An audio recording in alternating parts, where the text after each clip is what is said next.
In the not too distant past, way back in 1996, a TV show called Mystery Science Theater 3000 decided that they needed to transfer to the big screen. And that brought us Mystery Science Theater 3000, the movie.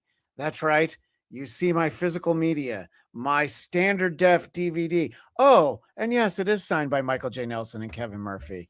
That's true. All of these things are true. And it premiered in 26 theaters, and I wasn't close enough to one of them, so I saw it when it was on home video. But we are here to celebrate the 30th anniversary of Mystery Science Theater 3000, the movie Mystery Science Theater This Island Earth. And with me to do that is Kevin Brennan from A Pickle Home Companion. Hello, sir. Thank you for being here. I appreciate it. Oh, I'm glad to be here. Always happy to talk Mystery Science Theater. And a face and a voice that is familiar to people who tune in to see me on Geekscape and the Blattcast. Mr. Eric Conner, how are you, sir? Good. It's a show. It's just a show. I should really just relax. That's true. You know what? That's great. Yeah, there's a lot of questions about how this show works here on Geekscape, and yes, you should really just relax. And I do want to talk a lot about Mystery Science Theater 3000, the movie. That is what we're here for. But I do want to talk about sort of each of our familiarity with the show heading into the movie. I read a quote from Jonah Ray, the comedian who would go on to host the Netflix version of the show, that he did watch it on TV, but seeing the movie was actually a really seminal moment for him. So, he grew up in Manhattan as far as I can remember. So it was probably not that hard. He was there was a theater there where he could see it. But I remember hearing about the show, but I didn't have the Comedy Channel, which is what it was on before the merger of Ha and the Comedy Channel to create Comedy Central. And I was at my aunt and uncle's, and usually, Eric Conner, you know this about me. I usually sleep like a baby, but I was having trouble sleeping. So I was up very late, and I was just clicking around on the TV, and I was like, oh my gosh, this is that show where the robots watch the movies. And it was a season 1 episode, because I don't even think they were in season 2 yet. It was Project Moonbase, and that's one that at one point, these things come in and out of availability. They can be out of print, they can come back in print, and I just remember loving the jokes and the way that the jokes work in this show. A lot of times you're like, oh, that joke has to be for just me, because no one else is going to get that except me. And once I had Comedy Central, I, of course, immediately began taping the episodes. And Kevin, I kept circulating the tapes. I would pass them along to friends. My best friend John had moved to Japan, so I would really circulate the tapes. But what about you, Kevin? When do you first find Mystery Science Theater 3000? So I was probably, I believe it was fifth grade when I first discovered the show. So I was going on a like a weekend youth group trip with my church, and the other guys that were going on the trip all were playing baseball, and they were in a tournament, and their team kept winning. So they all ended up staying behind, and I basically had a hotel room to myself. And so I'm just up late at night flipping through the channels, and kind of like you, flipping through, come across it. And I've always loved movies that are so bad they're good, and you're just kind of making the jokes in your head. And so I kind of paused on this because some black and white movie, like, let's see how stupid this is. And all of a sudden I'm hearing the jokes that are running through my head being said back to me from the screen. And I was hooked, and it happened to be a marathon. So I stayed up all night watching episodes. I think it was probably season 4 or 5. It was somewhere around that time. Absolutely hooked. And we were out of state, so we didn't have the Comedy Channel back where I lived. So I come home, I'm trying to tell people about it. They have no idea what I'm talking about. They think I'm just insane. And let's see. Then the movie comes out, and another kid in high school happened to see it when he was away on vacation somewhere. And so he's talking about it. And of course, I overhear it, start talking with him, became good friends with him. And, after that, just renting it from Blockbuster a million times. Sure. And then finally got to like Suncoast, started carrying the VHS tapes. So I'd pick up some of those. And and then started taping them off of TV as soon as I could and passing the tapes, with friends in college and stuff like that. Yeah. And there's a lot of different iterations of the show. There are people who really maybe were familiar with it, but don't discover it until it ends up on the Sci-Fi Channel, because I think that had probably a little bit better carriage than Comedy Central did at that point. But what about you, Mr. Conner? Did they have cable TV in Delaware? We're just kidding here. We have fun, don't we? The other guy in Delaware had cable, so I would just and everybody just splices it from his house. From his, yeah. We let's see, we got cable back in 1988. I was able to finally join the wired masses at the tender age of 14. Well, I'm so sorry. No, it was sooner than that. I was 10, and so when this came out, like, it's fun kind of doing a little bit of a rewind on this, right? And like revisiting the movie, Manos, Hands of Fate. Sure. I kind of forgot how many things this show really inspired. Like, you think about a lot of the stuff you, myself, Kevin, we do here is in essence a variation of what they did. So I definitely came across it whenever it got over to comedy. It was before Comedy Central. I'm sorry, it was the Comedy Channel. There were two comedy channels. There was one called the Comedy Channel, one called Ha. And Ha mostly had like the library to like old SNL. So I really wanted both of these channels because I was like, I need this for the betterment of my soul. And then they merged, and finally my cable company was like, all right, if there's only one comedy channel, we'll carry it. But we weren't carrying two. But anyway, sorry. Bye, Ha. And I think, Kevin, what you're saying, right? It sort of speaks to what we all were doing anyway. I mean, this, I came across this relatively early. I don't think I was a completist.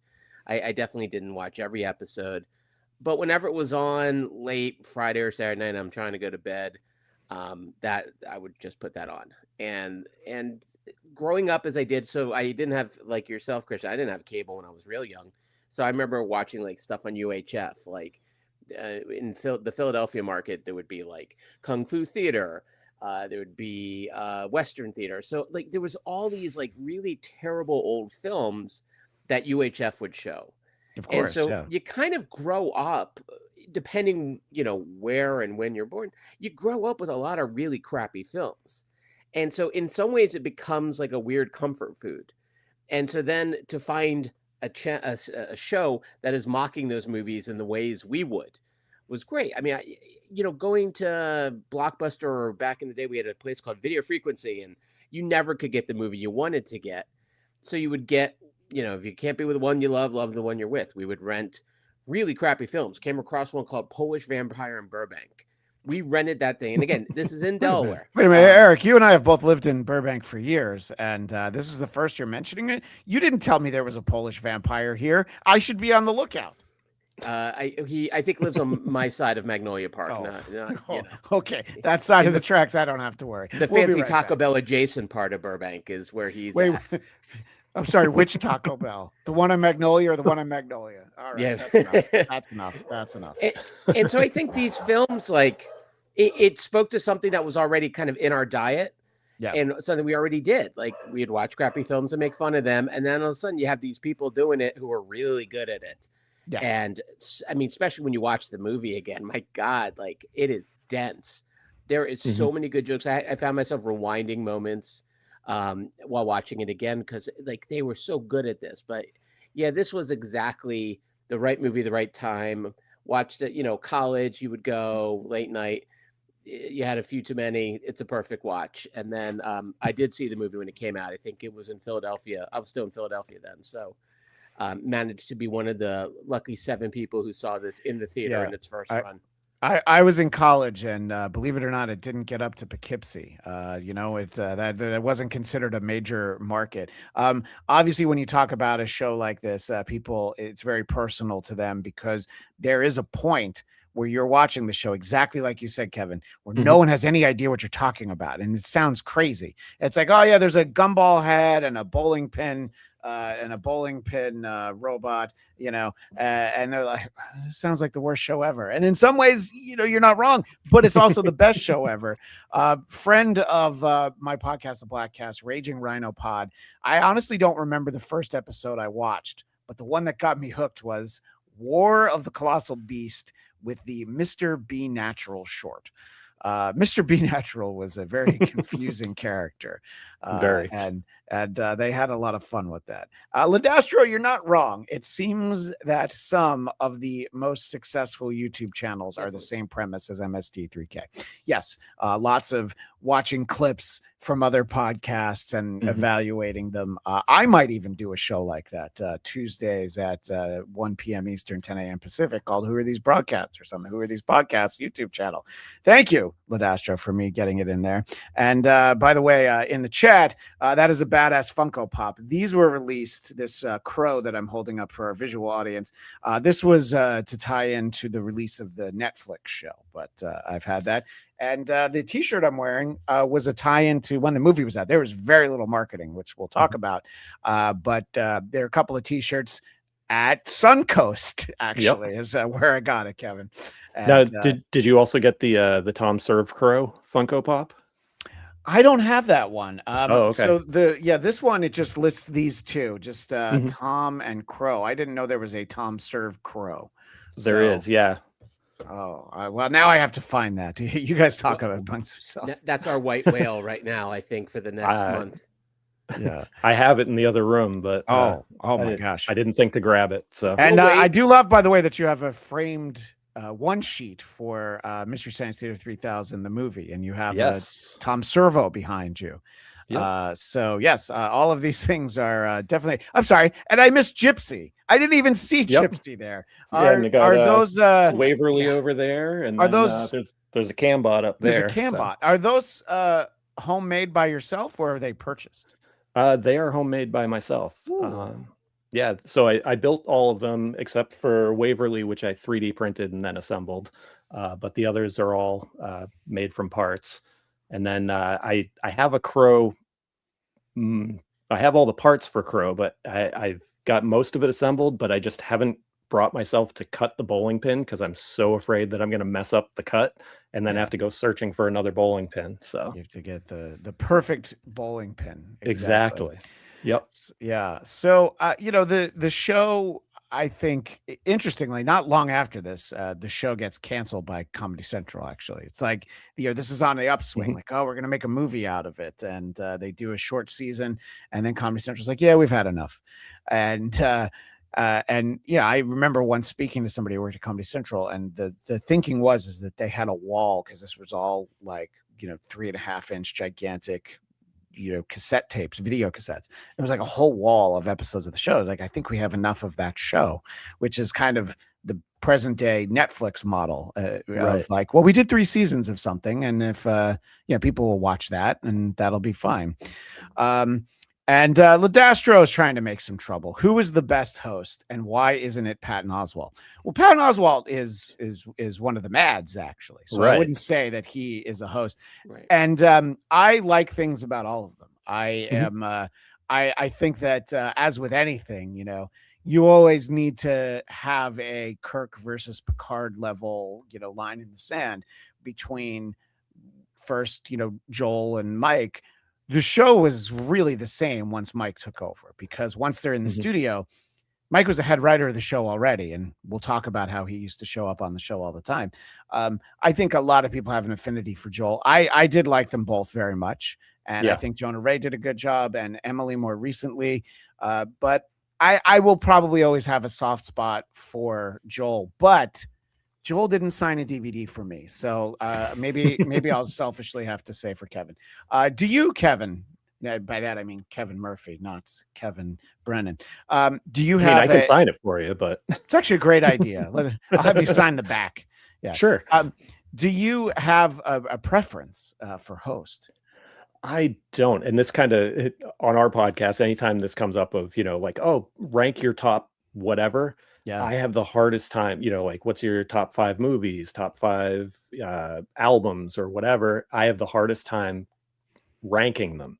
And this is kind of the same way, where some of the Joel episodes are my favorite. Some of the Mike episodes are my favorite. Even some of the Jonah episodes are right up there. Like, it's, yeah. When you asked, pick one of your favorite episodes, I could not do it. So I picked one that has sort of a special meaning to it. But it might not be my favorite. It might be my favorite at certain points of the year. Yeah. But I could not pick a host out of all of them. And like you said, even Emily was great when I saw the live show. Right. Yeah, exactly. I went to one of those, and it's definitely a lot of fun. Do you have a preference, Mr. Conner? Very similar to Kevin. Like, I think the hosts all bring their charm. And one of the reasons I like the hosts they have is they're so unassuming. Yeah. Even when writing in there, I mean, who doesn't love Patton Oswalt? The star of Big Fan, of course, about a very sad, lonely New York Giants fan that I couldn't relate to at all. But I think there's something so great about the actors are sort of kind of anonymous, right? Like, they can sort of swap them out. Each has their own sort of charm, but they're not trying to overpower the storytelling, right? Like, the fun of it is, like, it's a bunch of geeks hanging out, riffing on film. So yeah, to me, it was never necessarily about the host. It's not like I watch a rerun, Joel's on versus like Jonah, and I'm like, oh shoot. It's like, no, they all bring their charms to it. And I liked, by the way, the Patton Oswalt is a known entity. I kind of like that they were unknowns. There's something kind of charming about, like, they didn't look like they necessarily would be acting and all that much other stuff, because they're kind of almost like custom built to do these roles in this world. Although I know Emily has done other shows besides this, but in the end of it all, I think, like, yeah, it always goes back to what's the movie they're playing and how inspired were they by the lunacy of the film they chose. Well, I think that, look, the show begins on public access in the Twin Cities, and it always, even the bigger budget movie version, it always kind of has that feel. And you're sort of right. The cast is very unassuming, and you take like a unassuming Midwestern guy in Joel, and you replace him with Mike. And then, of course, in terms of the mad scientists, you have Dr. Forrester and Larry when it starts, and then, of course, TV's Frank. And none of them are people that casting directors would be like, yes, those are people who we're going to put on television. But it was that whole, like, let's put on a show, let's do all this. And I always loved the DIY feel of everything, literally the inventions to the puppets, everything about it I thought was always so much fun.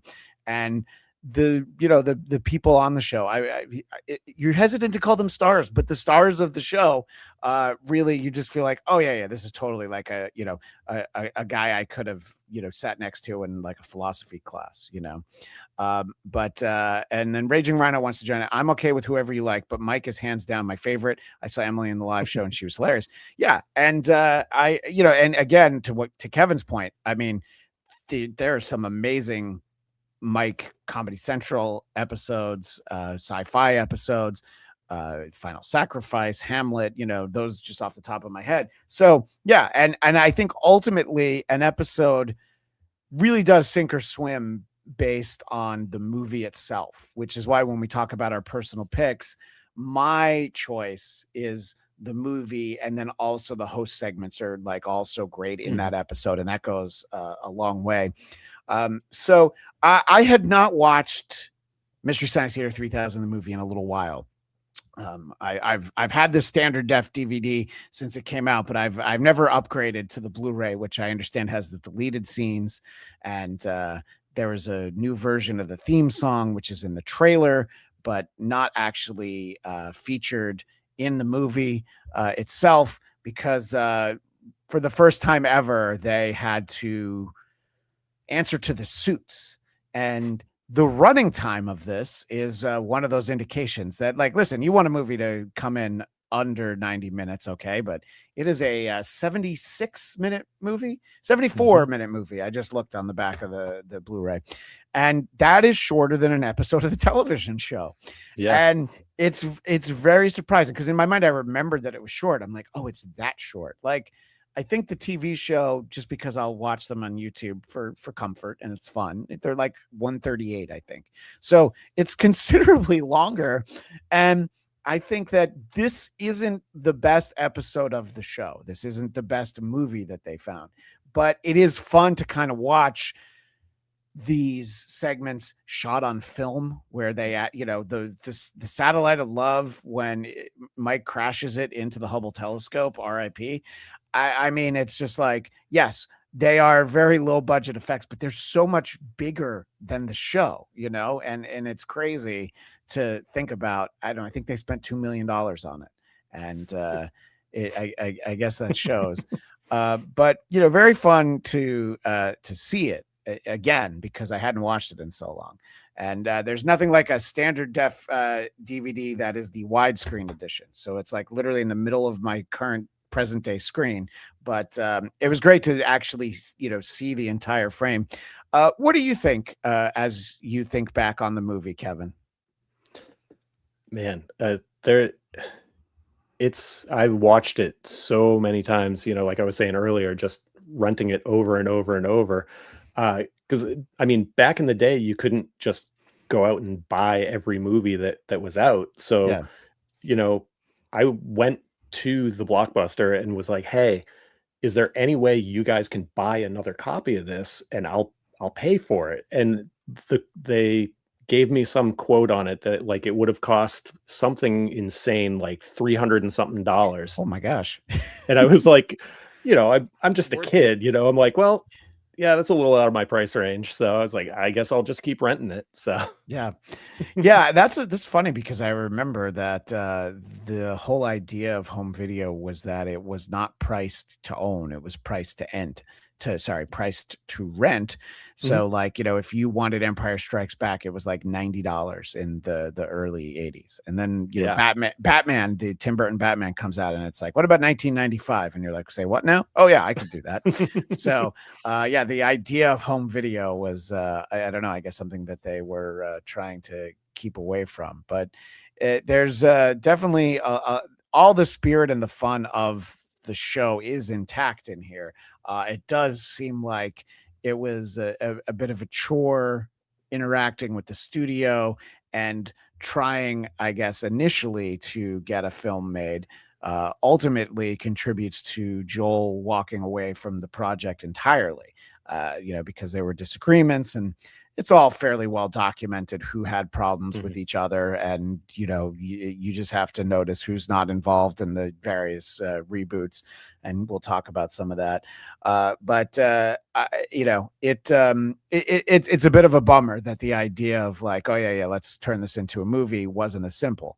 And it, of course, comes at a very specific moment in the show that we don't have TV's Frank. We don't have Pearl, who is Dr. Forrester's mother, who we have in sort of that final season of Comedy Central, and she's a very big part of the Sci-Fi Channel era.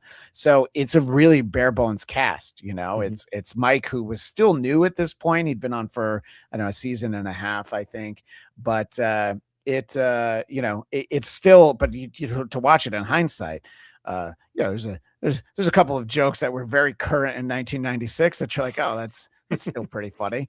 But what do you think about the film today, Eric Conner?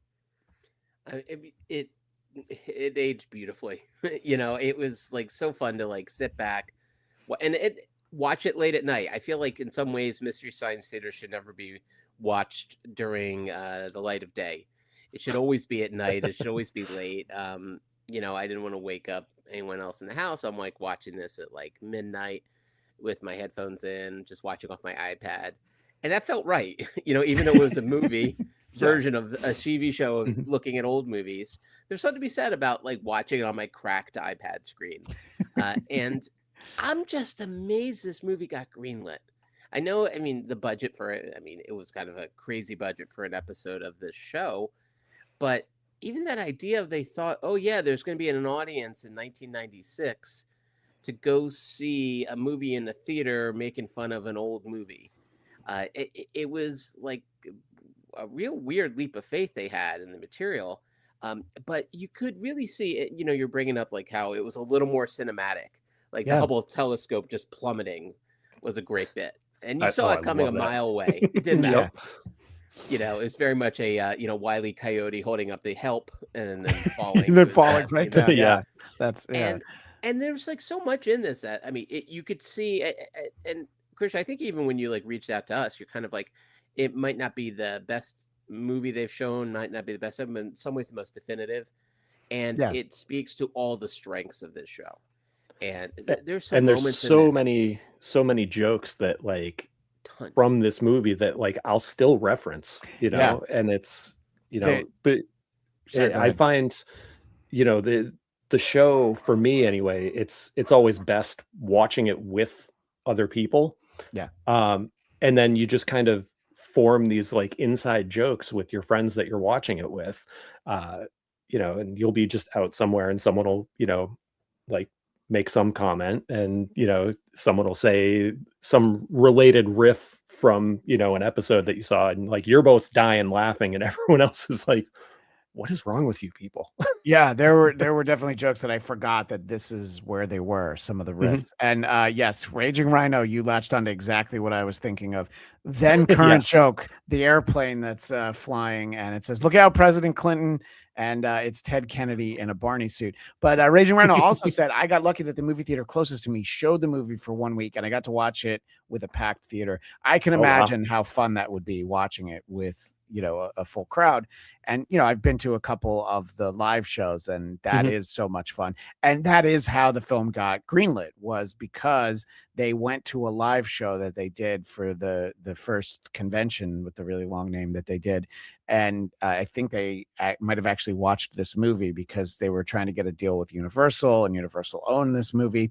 The interesting thing is that they cut about half an hour out of the movie of This Island Earth to make this. And I don't think we needed more of This Island Earth, but in a lot of ways that is a better movie than they usually would have on the show.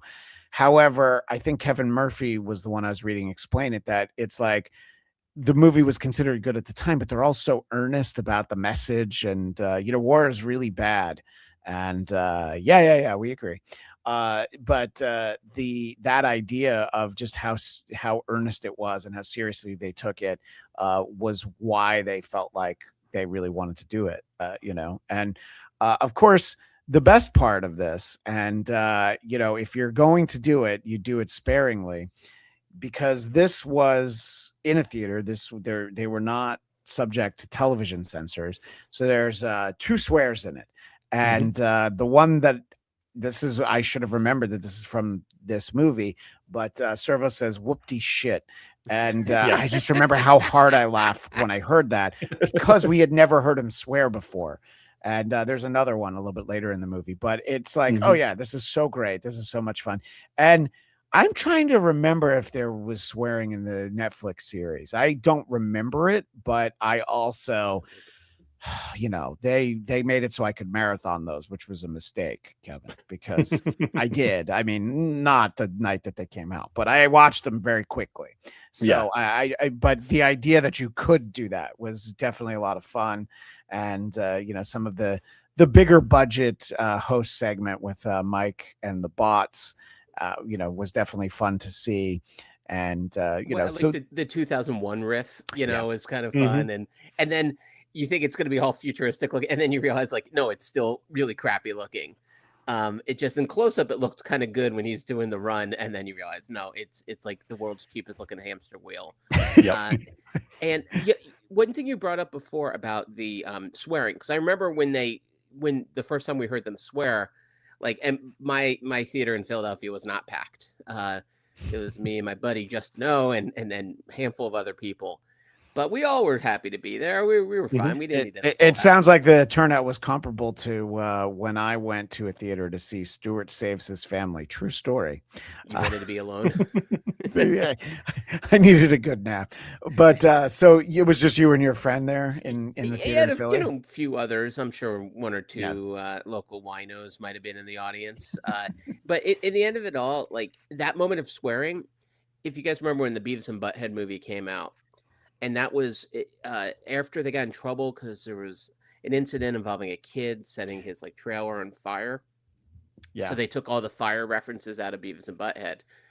And then when they did the movie, finally they could do fire again. And like Beavis gets so fire, and he's so excited because they couldn't do it on the TV show. Same kind of thing. It was almost like a tip of the hat to the audience. Like, all right, we can swear now. Here you go, kids. Yeah, we finally get it. Yeah, we all. And I was a 21-year-old when I saw this, and I still laughed like an idiotic 10-year-old. I heard them swear. I watched it earlier today at 50, and I laughed very hard. Yeah, whoopty shit is such a great term. Whoopty shit is so funny. Yeah, I have to figure out how to use it in my everyday life. That's one of those lines that like I'll say every now and then. And yes, Ladastro, the Turkey Day marathons were epic, and it would often be a chance for me because they would list what the episode order would be. There'd usually be one that I needed to tape that would be on during that, and every once in a while you would have to you'd have to plan. They'd show a new one, they'd show one they hadn't shown in a while, and the season 1 episodes kind of fell out of favor just because the silhouette looked much grainier. It was gray, and they had Larry, they had Josh Weinstein, and so they would a lot of times they would start sort of their reruns with episode 2. But to Eric's point, I do remember that they would air, and I don't know if this is when they would premiere, but it would be Saturday night at midnight. So I had Mystery Science Theater going on one VCR and Saturday Night Live on another one, and I was in my room watching Headbangers Ball because they were all on at the same time. And it was should I have been out on a Saturday night with a girl? Oh, come on, stop it. I was in high school. High school Comedy boys is your lady love, Christian. We know that. High school boys don't date girls, do they? Maybe they do. But anyway, so getting to see the movie, I guess I had to wait till it came out on home video because I didn't get to see it. In the near future, we're going to talk about Kids in the Hall Brain Candy also coming out the same year. That I did see in the theater, but I did not get the chance to see this. So finally getting to see it, it was so exciting. And honestly, watching the show got harder when I went to college because it's not like, I had the full complement of cable channels. And, I would try to leave my mom like a 5-pack of VHS, like, go ahead and record this all the time for me. And it would be that. And Dennis Miller Live was what I would get recorded when I was away at college. But getting to go to the store and rent this, to Kevin's point, when they started putting episodes out, that was like, oh my gosh, it's not gonna, have the little crackle of the tape that I have on my copies, and getting to watch them, and especially once they started putting them out on DVD, and you're like, oh my gosh, this is the picture looks so much better, and really all of those things. So yeah, it's fun to think about this moment in the show's history where it was like, yes, let's put it on the big screen, and the trailer that we took a look at. In the comments, it mentioned that it aired during the Super Bowl, which is crazy because that's wild. They did not put for that. They did not put a lot of effort into promoting this because Universal had Barbed Wire opening the same weekend. So I guess they figured that Pamela Anderson top-lining a movie, what could go wrong? Everything.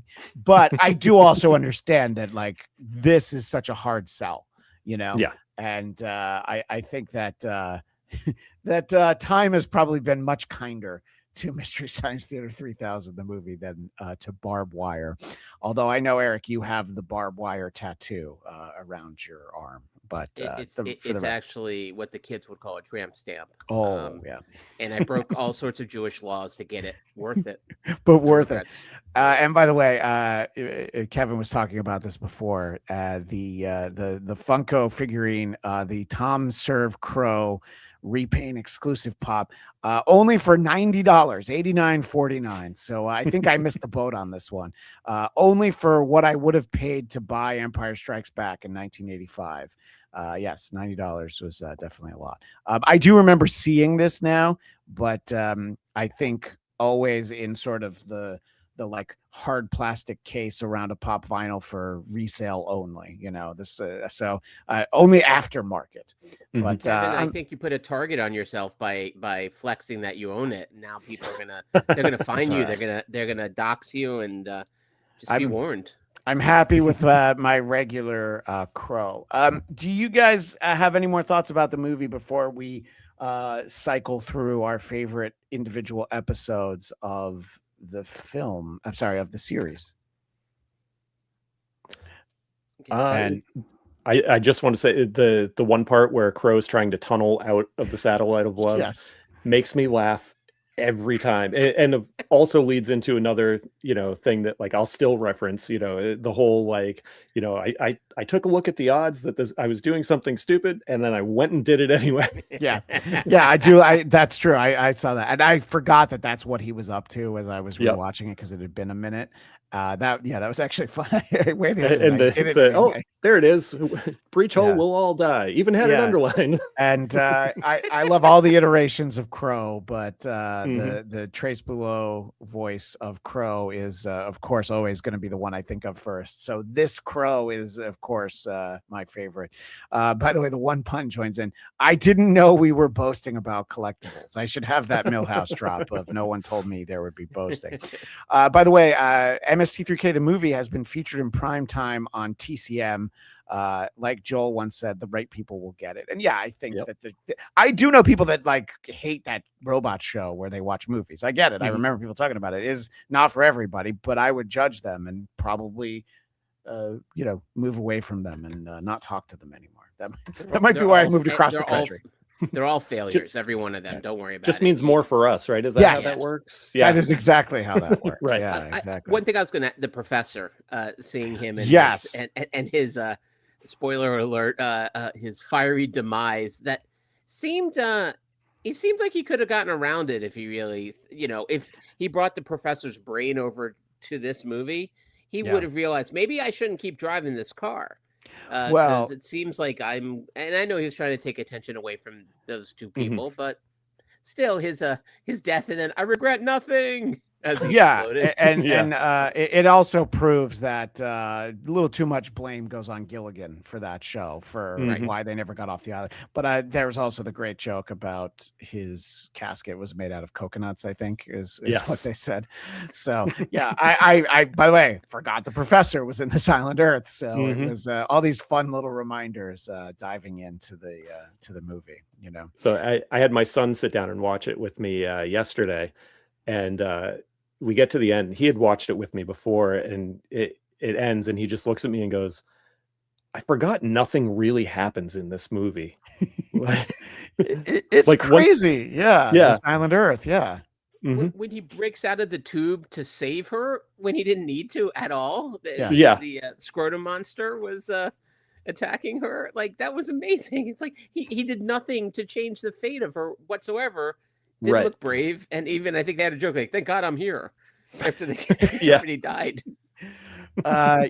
No, exactly, and she could have just run faster, and it would have been fine. Yeah, but it's also like the movie really. It's more like, oh my God, we're gonna go to the planet. Just kidding, I'll take you home.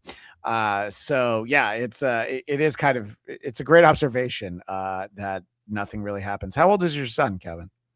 He's 20. Okay.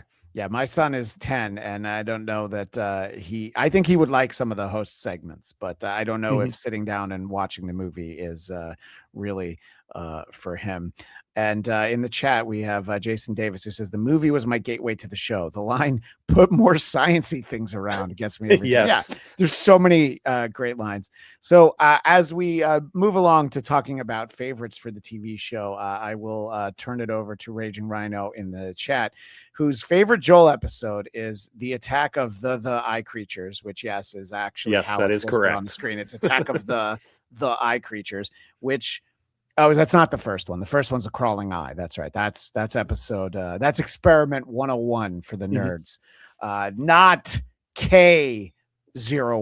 That's the first KTMA episode. Mike, the Touch of Satan, a great one. Jonah, Cry Wilderness. Emily, Dr. Mordred. Right, exactly. So yes, and well, that'll factor in a moment. You're not my real father. So yeah, and I do also, at a certain time at Christmas time, it's great because you get to revisit Santa Claus Conquers the Martians with Joel and Santa Claus with Mike. So you get to bring the whole family together. So and the Christmas dragon. Right. That's true. Absolutely. Yep. I forgot about the Christmas dragon. See, I got to put that back in the rotation because I forgot. So I'm going to go first, and I'm going to talk about how the season 3 episode Pod People is my favorite.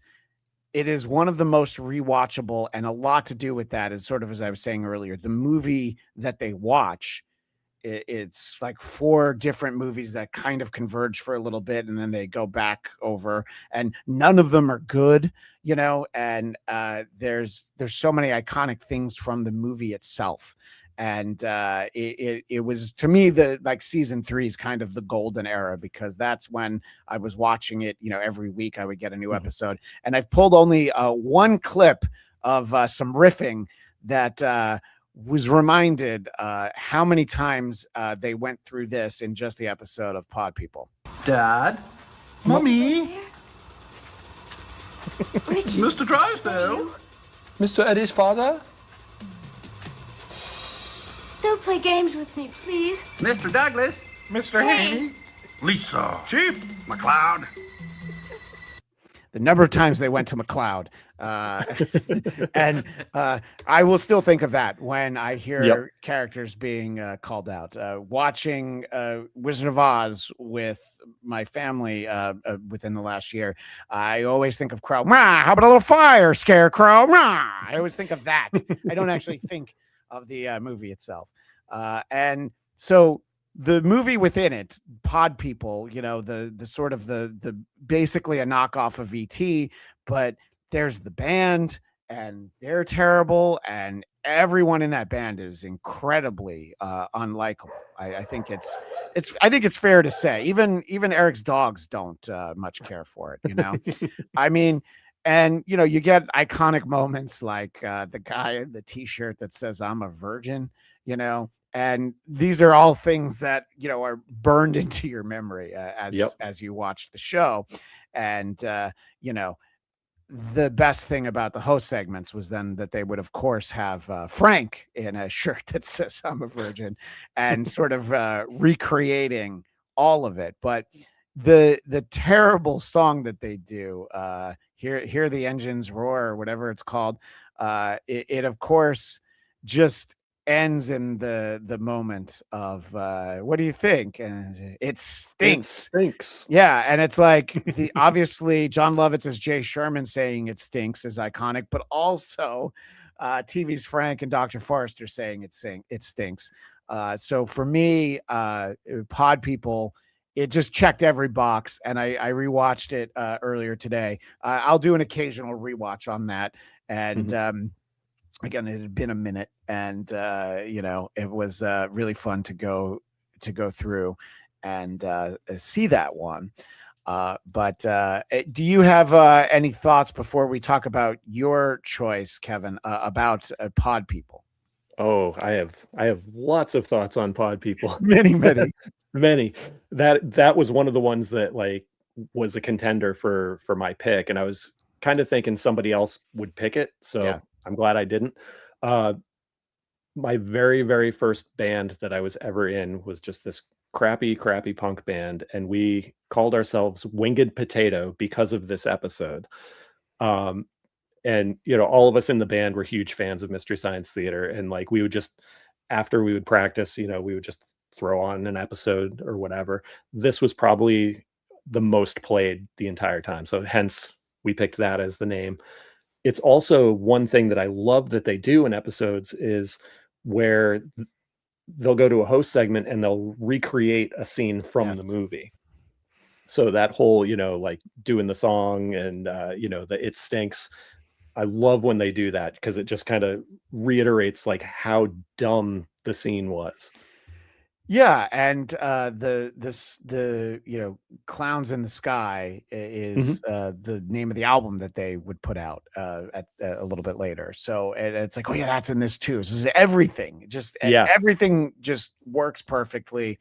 And I don't know. I love this. I don't know, Eric, if you have any memories for this episode in particular with Trumpy, the alien with the little snout, and little potatoes. Like the riffs stay with me just as much as the movie in the middle of the film. It feels like this will be. I don't think I've seen this one. Even though I recognize the Virgin shirt. I absolutely recognize that. I must. Well, you used to wear that shirt. Used to. And I have 2 kids, by the way. Yeah. Well. Yeah. Well, they might resemble the Amazon delivery guy. It's all right. It's fine. Mine do too. Anyway, that guy gets around.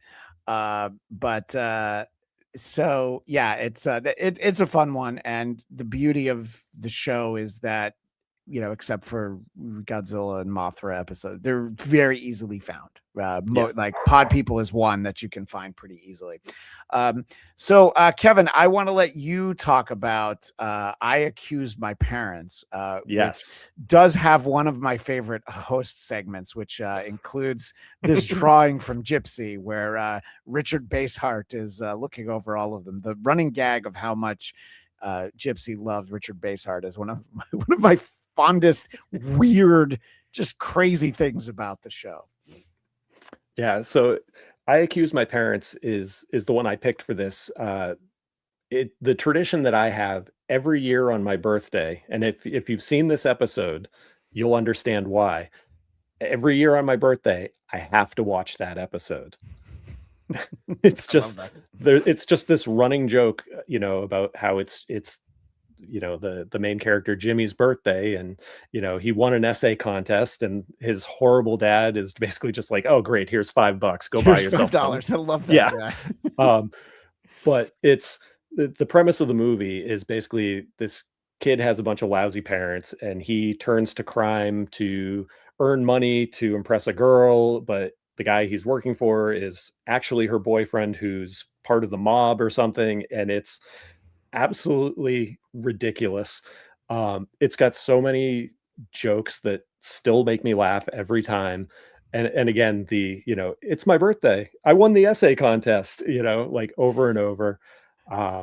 He's going on about his mother and Joel and Tom lie. and Crow are Double like, lie. yeah, exactly, the lie, double lie, literally Big everything. fat lie. Yeah. Yep. And then So back good. to more double lie. Yeah, exactly. I love all of that. Yeah.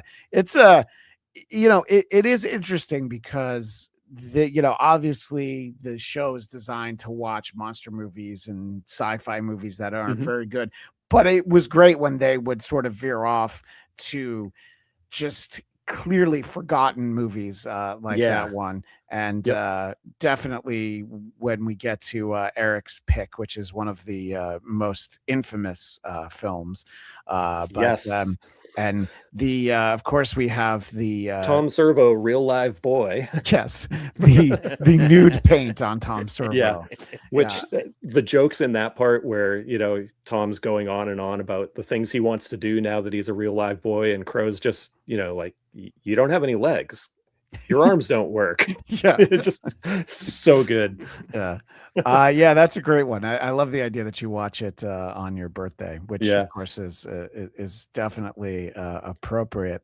Kevin, am I allowed to ask?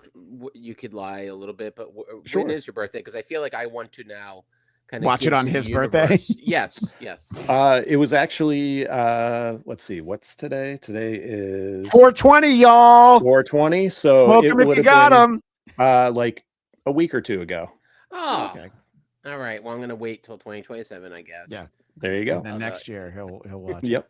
I'm putting it in my calendar right now. Perfect. And this one also had the great short Truck Farmer. I believe there are no trucks, right? Yeah. And it's all about migrant labor picking crops. Yeah. I do love the episodes that have shorts, and the thing about season 1 was that every episode had a short, and I liked the running serials that they did a couple different runs on the show. I sort of love that idea, but obviously when you have like an hour 40 of content, if you put a short in there, you're not going to be able to enjoy The Corpse Vanishes or It Conquered the World or any of that stuff. So I love somebody brought up Raging Rhino brought up Mr. Be Natural. So I mean, the shorts are certainly some of the most iconic things from the show. But when we talk, go ahead, sorry, Kevin, finish your thought. I was just going to say the shorts collections were fantastic. Well, and that would be, episodes that were out of circulation because of rights. You could still get to see those shorts a lot of those times. But speaking of iconic, as Eric talks about his episode, we actually have some soundtrack to go underneath it. So, Eric, why don't you talk a little bit about your choice? I am Togo. Except, I'm sorry, I just emoted way too much to play Torgo. Yeah, you did, yeah. Yeah, it's more like Torgo, the master. He, Mono's Hands of Fate. It's maybe more so than any other movie. Please, and you guys are far more experts than myself. Like, they put this movie on the map. Yeah. Mono's was it was like a nothing film. I don't even know how they found it initially. Well, it was like a $20,000 movie, basically. Frank Conniff, TV's Frank, still regularly apologizes for being the one who found Manos: The Hands of Fate. He'll talk about, his social media is very political, and he'll make the point sometimes. And I know I'm the one who found Manos: The Hands of Fate, but he will apologize sometimes. And I did during the episode they apologized, which is also a great running joke. Well, and just the idea of this was cruel. The number of times they're Manos, the hands of fate. And our visual audience sees there is Michael J. Nelson as Torgo delivering the pizza, trying to touch TV Frank's hair. I mean, it is.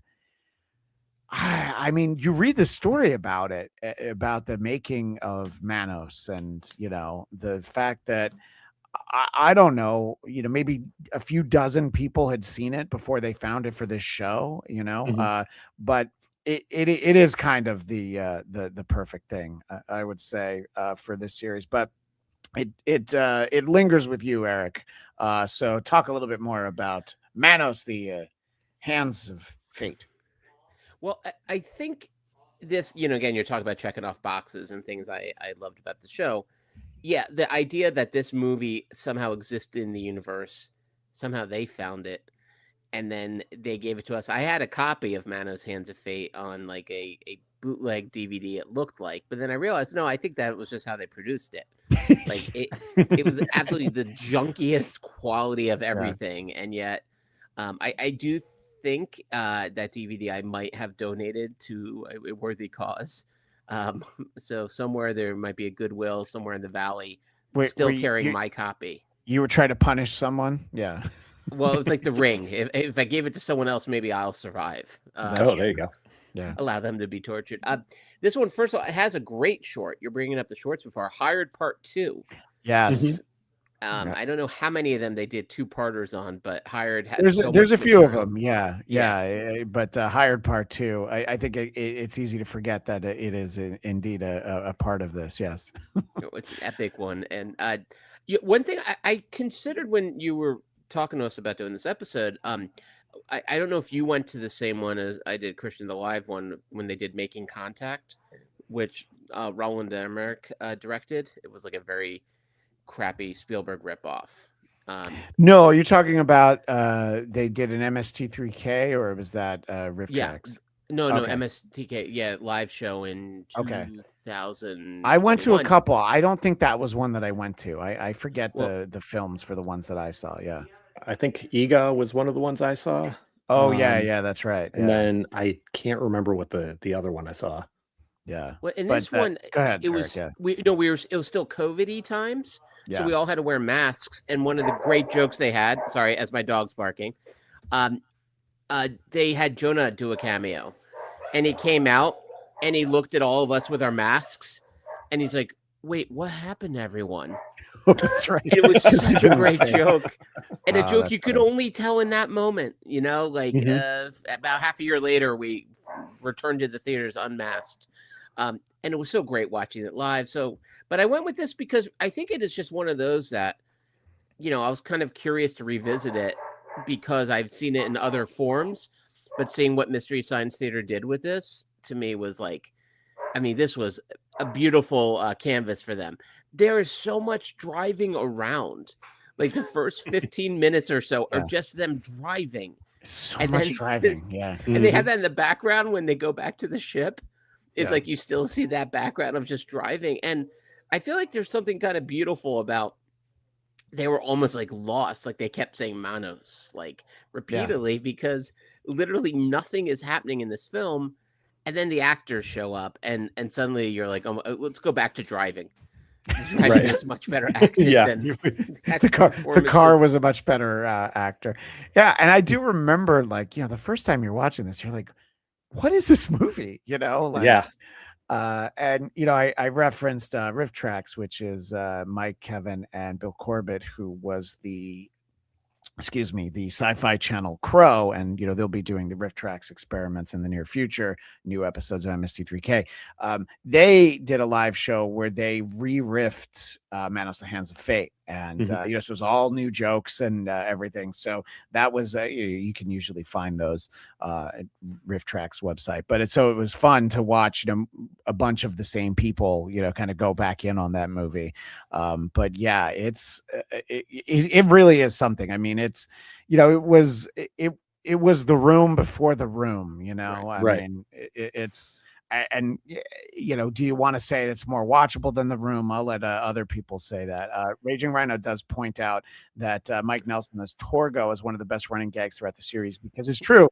Torgo does come back in other episodes. This isn't the only time we see Mike as Torgo is in this one, and it was definitely fun to do that. He also suggests, Kevin, you do a watch along next year. Happy belated birthday! Yeah, let's do it. Yeah, and we will all accuse our parents. And one more flex from Raging Rhino. He says that the alarm that wakes me up every morning is Tom Servo singing Rousdower from Final Sacrifice. So, nice. Yes, exactly. And I know that John, the Raging Rhino's love of MST3K runs very deep. And yeah, it's so it's a great, slash terrible episode, but great in the way we're talking about it. And it's that's a hard one that I would say, oh, you've never seen the show, check out Manos the Hands of Fate. So that's why it wasn't my pick. But kind of like Kevin, you were saying, is like, I wonder if that's going to come up from somebody else. Because I think in production order, Pod People was followed by Cave Dwellers, or one or the other, and those which are is another. Those are amazing. Yeah, it's like season 3 is like a great time to just jump in and start watching it. But now it's just all out there and spread out all over the place. And I think this might have been, and you guys have seen more episodes myself. Like, I feel like this was the most amateurish film that they showed. Like you're bringing up with This Island Earth was actually. I can't say it had a huge budget, but at least was competently shot. Yeah, right. It was Universal International, as they make sure that we see. Manos is not. No, Manos is not MST3K 101. Yeah, no. It's not an entry. It's not the gateway drug. No, and a great season 1 episode that was I think the second one I ever saw was called Robot Holocaust. That's another great entry point. You know, and the beauty of the show is that yes, there's the lore that continues. There are the running gags that are callbacks to other episodes.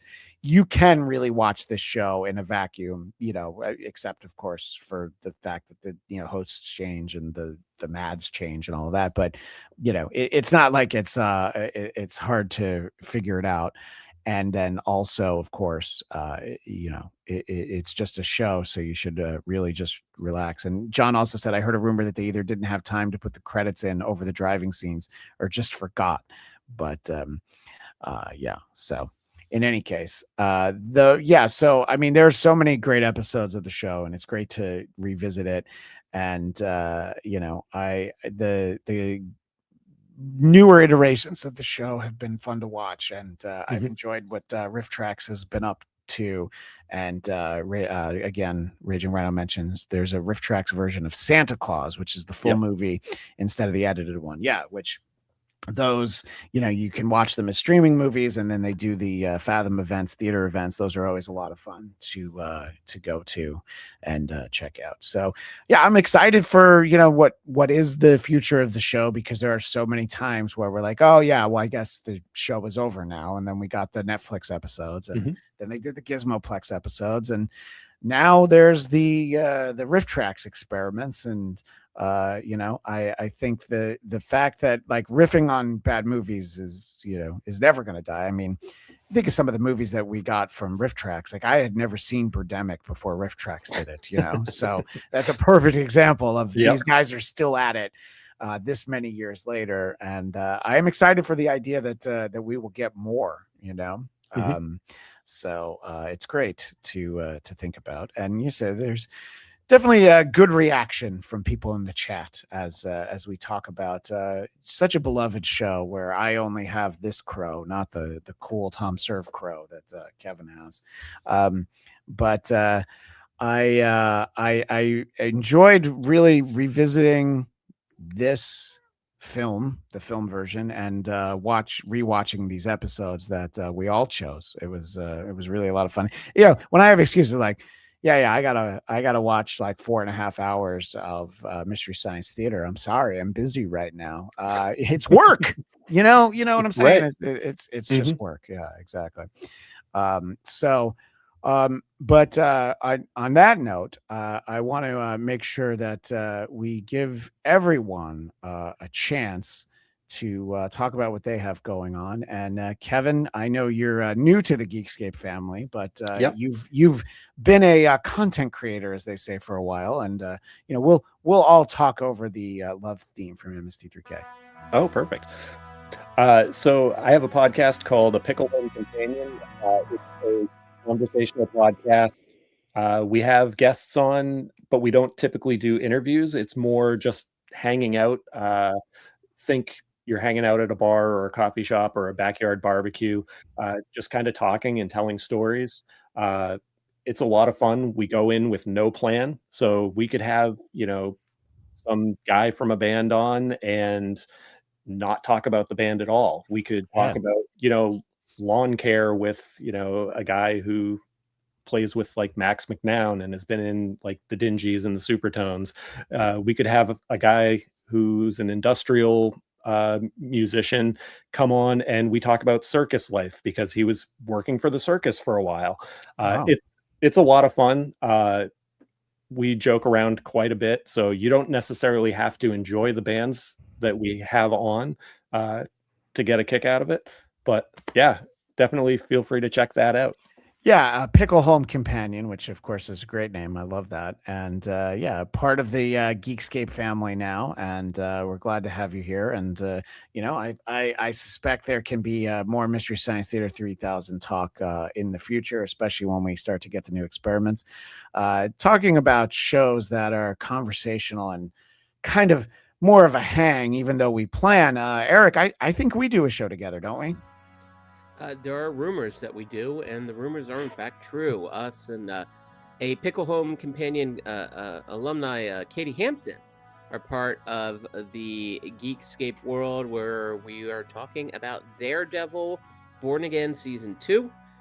We're So up good. to episode 5, 6. I've lost track this already. this week is 6. Yeah. 6. So and that is on Wednesdays now. Make sure I'm getting it right. Yeah. Just subscribe, and especially just the audio version. But we're doing it Wednesdays at 9 Pacific right now. But the last 2 episodes we're going to cover during the day.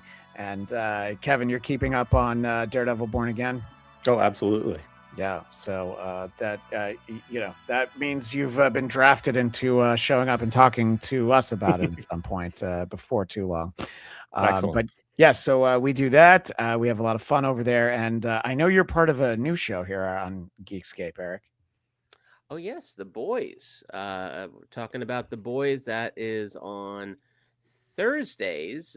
We've been doing that at 6:30 Pacific, 9:30 East Coast. And I don't really care what the central time zone is, but you can find us there. No one on does. the Geekscape network. Sorry, Kevin, if you're in Chicago. No. But Raging Rhino is in Central Time, so apologize to John. Sorry, peace and love, Raging Rhino. Peace and love. Peace and love. Yeah, I am Torgo. Yes, you are indeed Torgo, and of course, a part of Marvel Movie Talk, and Eric and I do the Geekscape Book Club. Here on Geekscape, I have my personal podcast, the Blattcast, BLADTCAST. And the show I referenced earlier, Who Are These Broadcasters, is Tuesdays, 1 p.m. Eastern, 10 a.m. Pacific on the Who Are These Podcasts YouTube channel, where we have on occasion been known to go after a different Kevin Brennan, who is not you, but is a washed up hack comedian who gets a lot of money in super chats. So I hope you don't get mistaken for him much. You're much more delightful to be. Oh, I appreciate that. You seem like you enjoy life. Yeah, you're not miserable, basically. You would never host a show called Misery Loves Company. No. And as I mentioned, the Blattcast, BLADTCAST. And coming up in the near future, we'll be covering the 30th anniversary also of Kids in the Hall Brain Candy, which is quite an enigma in the Kids in the Hall oeuvre, to use a word that I don't know how to pronounce. So all that being said, thank you to Kevin Brennan. Thank you to Eric Conner. And the only way to possibly end this episode is to ask, what do you think, sirs? It stinks.